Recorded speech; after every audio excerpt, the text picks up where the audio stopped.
I wish it was like, I wish I had invested in lighting or something, but oh well. Time for a little Q&A. I'm so excited. This is my first ever Q&A. I didn't think I was gonna get any questions, which I'm actually surprised that I got some because I got like 3 active followers. But I'm actually surprised I got some questions. So thank you for all of you who actually sent a question. So we're gonna go ahead and start with the Q&A. Do I have anything to say before I start? Oh, one thing, the AC is on. I don't know how to turn it off. I don't know how to work the AC in this room. So if you hear the blowing and the gustling or whatever the word is, it's the AC.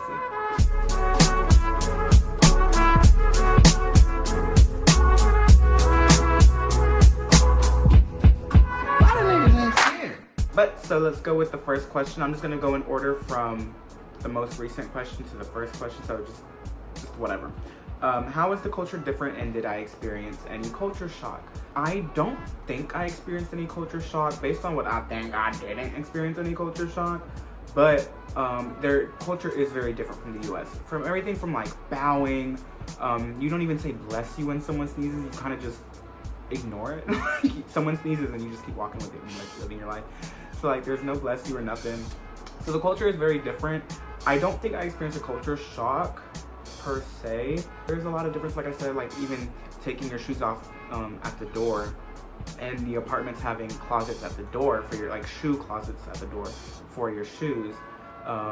Like that stuff is kind of different. Bowing culture, like I said, bless you. Oh, and the fact that kids just walk around by themselves at all types of the day, even at night, it was mind-blowing to me. Like I had heard that it happens, but seeing it firsthand is completely different. Like I was just like, where's your mama?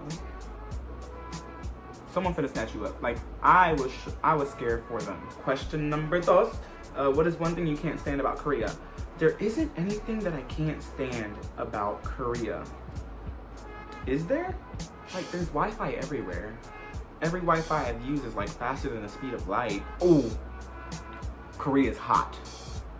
This is one thing I can't stand. Okay, this is not Korea's fault. God, I'm looking at you. Korea is hot. Like it is miserably hot. And we're not even in summer yet. Like we're going into summer. We're not even in the peak of hotness. Like it is hot. Like I got the Keratina treatment before I came and whew, like it did not last. When I would get it straight, about 30 minutes late. Like it is miserably hot and humid here. And there are some places who have the audacity to not have their AC on. Like just off. I guess the electricity here can be a little expensive. I don't know. Back in the US, I would have my AC on all day, every day. Snow, rain, hot, cold, don't matter. AC's on. So here it was a little, it's not something I can't stand because thank God where I'm staying now has AC. But the place I was staying at first, for 2 or 3 weeks, I didn't have any AC. I bought a little handheld fan and used that because it was ridiculously hot. So question number 3, what is your favorite food? My favorite food, so before I came to Korea, my favorite food was tteokbokki. After I got into Korea, it's still tteokbokki. I love tteokbokki. It's so good. Probably not pronouncing it right, but it's really good. I love it. It is a little spicy, but it's good. Also, kimbap. Kimbap mostly because of how convenient and available it is. Like if I wanted to at 3 p.m. or 3 a.m. at whatever time, I could just go to the convenience store, there's a convenience store every 3 steps here in Korea. So I could just go to a convenience store and get me some kimbap and live my best life. And you're probably like, for the uncultured folk, it's not sushi.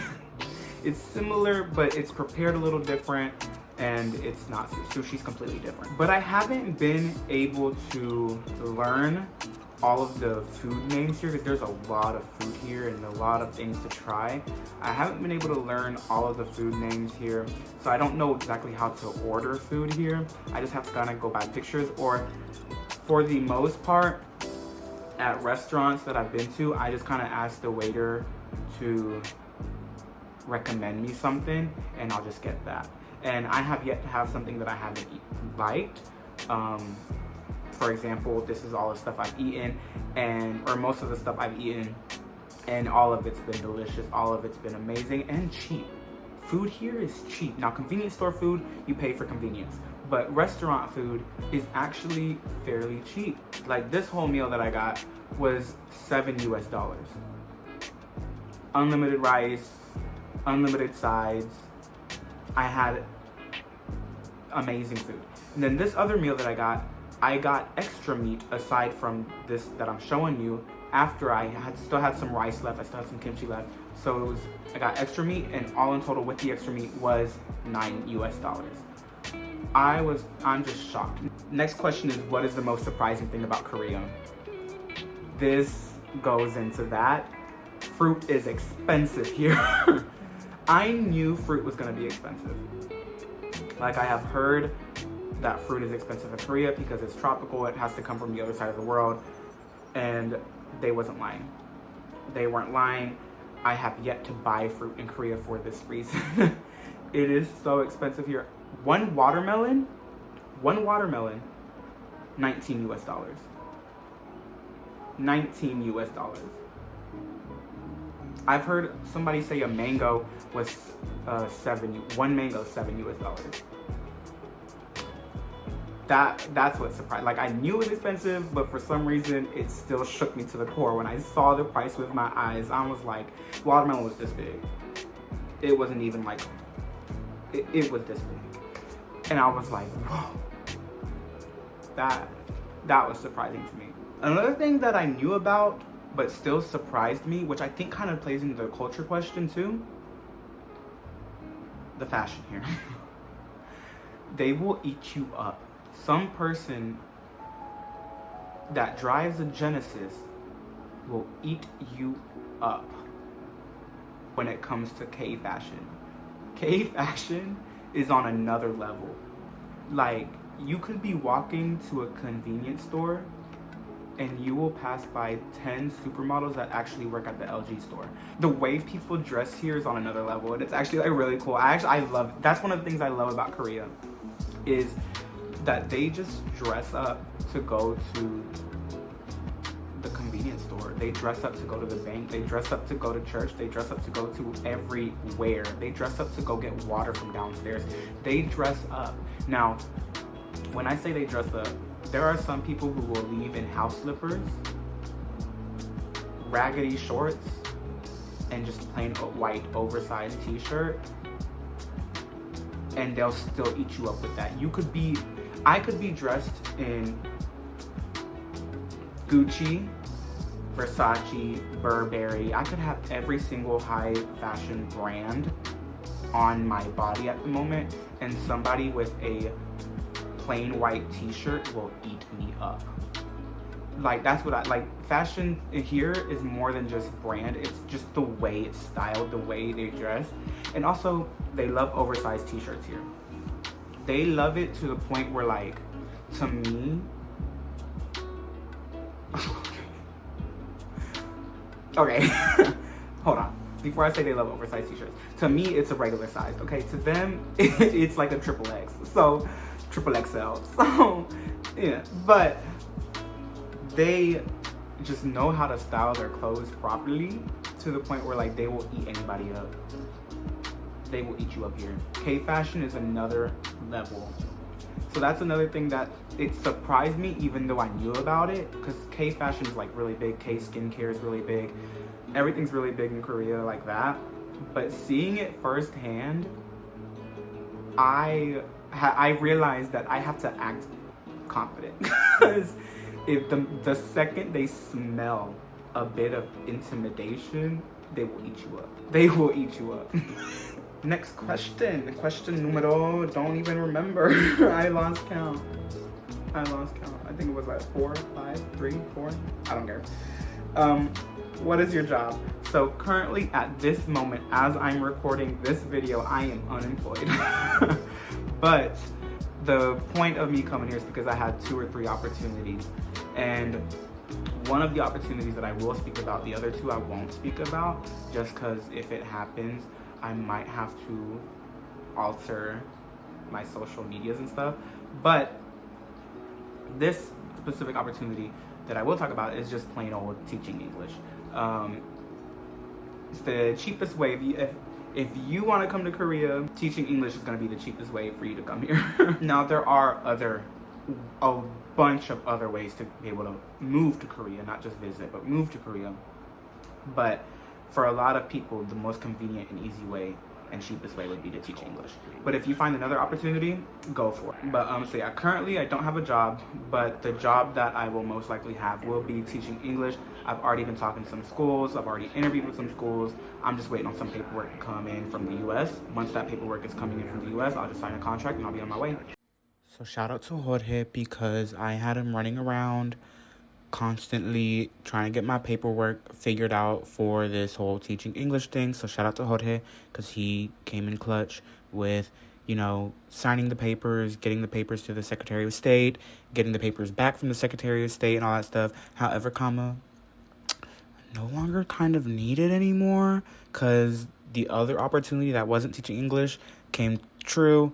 I did sign a contract, so I am gonna have to leave the country and get my visa situated, there we go, and then come back in under a new visa. So thank you, Jorge, but I kind of have to get another visa now. Next question is, what are you most excited about your future? I'm honestly excited for so many different things. Like I said, I have 2 to 3 job opportunities here, and I'm excited for each and every one of them. If the other 2 happen, like I said, I might have to alter some social media stuff. But again, not teaching English. Like I said, sorry, Jorge. I know it was stressful on you, and you got COVID while you were supposed to be doing this for me, so I know it was a little awkward. But thank you, Jorge. Anyways, again, not teaching English. I did sign a contract to do something else in Korea, so I'll be doing that. I do have to leave the country first, and then I'll come back in under another visa. So I am excited for the opportunities that this is going to bring me. And yeah, I will elaborate more on that in a different video after the whole visa process. So just bear with me for a couple months and I got you. It's really exciting for me simply because I've never left Middle Georgia. Like, I've been there my whole life, other than when I went to school on eastern side of Georgia. But I've never left Georgia. I've traveled to some other states, but never left Georgia, much less the country to stay in that other country. This is my first time. So I'm excited for everything that I've in store and all the opportunities that God is placing in my life. I'm excited for all of that. And I'm just excited to share them all with you as they come, okay? But you gotta be patient with me because I suck at posting regularly. I'm doing my best, and I suck at posting on Instagram and Snapchat and all of that stuff. But one of my friends has already called me out on that. You know which friend you are. I'm trying to post more, okay? I promise you. I just don't know how to post regularly. I don't think my life is that interesting to post regularly, but here I am. Next question is, who are some people you miss the most? Is it bad if I say I don't really miss none of y'all?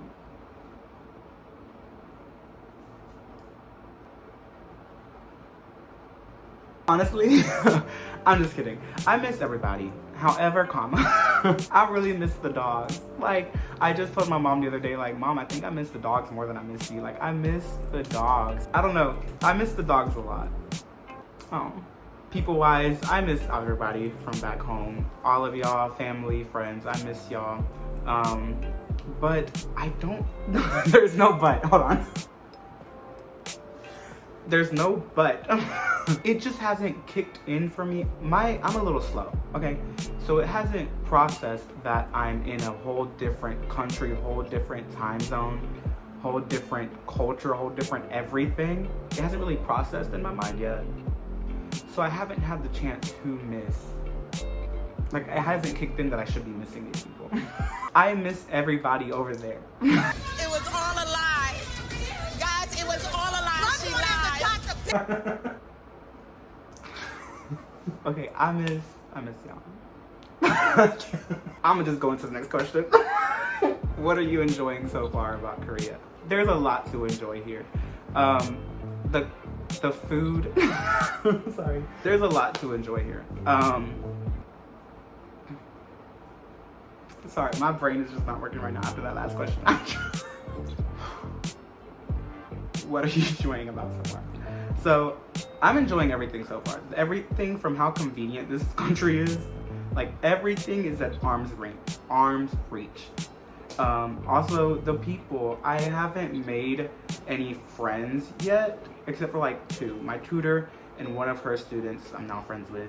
And then I've met some acquaintances, but not somebody I can call friends yet. But I'm not really looking for those friends. I'm trying to get settled first. And then I'll start, branching out. And also, I'm a really shy person. So, like, for the most part, I'm, like, kind of quiet. But I'm enjoying seeing everything that I've researched. So, like, when I was looking up things to do in Korea, the fact that I'm actually able to do them and not just watch it on video is really exciting for me. And I'm enjoying that aspect of being here a lot. I'm doing as much as I can before signing a contract, because when I sign a contract to whatever it be, I'm gonna be tied down to that contract and I might not have the time to travel as much. So I'm trying to do everything possible before signing a contract. And so far I've been able to enjoy it. There's a lot to enjoy here. Next question is, what is the religious backgrounds of this country? Okay, so there's 3 main things about Korea based on what I've experienced, like from what I've noticed and from what I've read as well. Now, if you're a local native, you're gonna know more than me.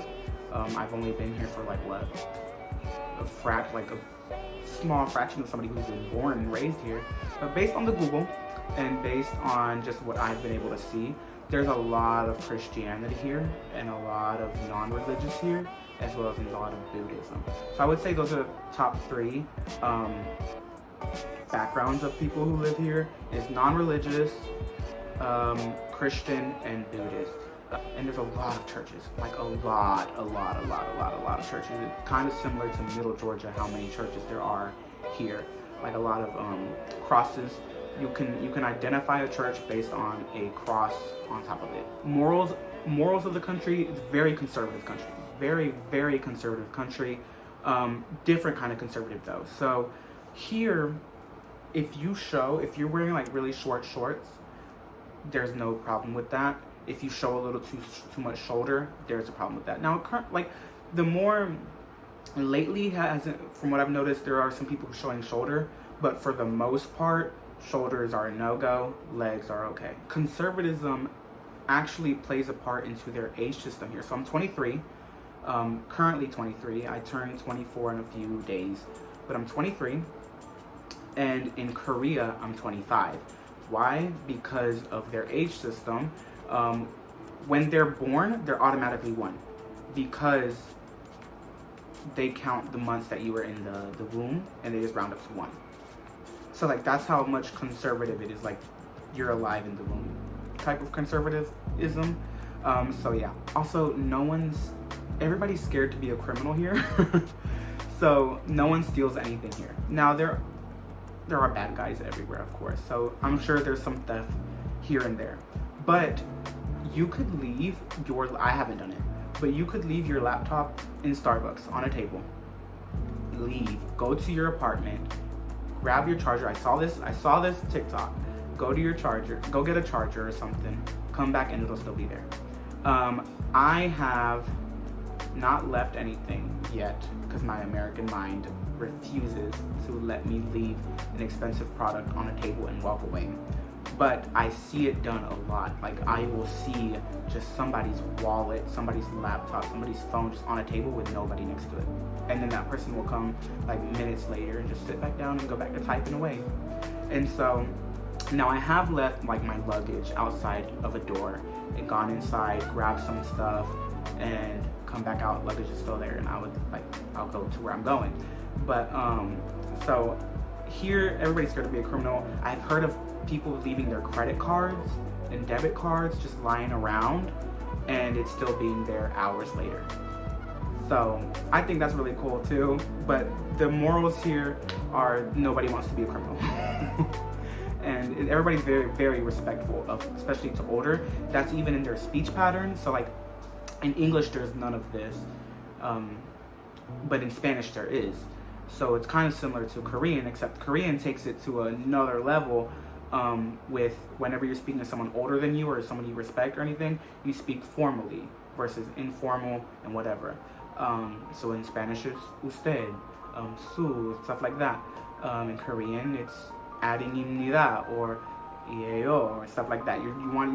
It's just certain things that play into their speech and their daily lives that kind of reflect their morals and their cultural backgrounds and stuff. So I think it's cool, especially bowing is very respectful stuff. Last question, have you ran into any TikTokers or influencers?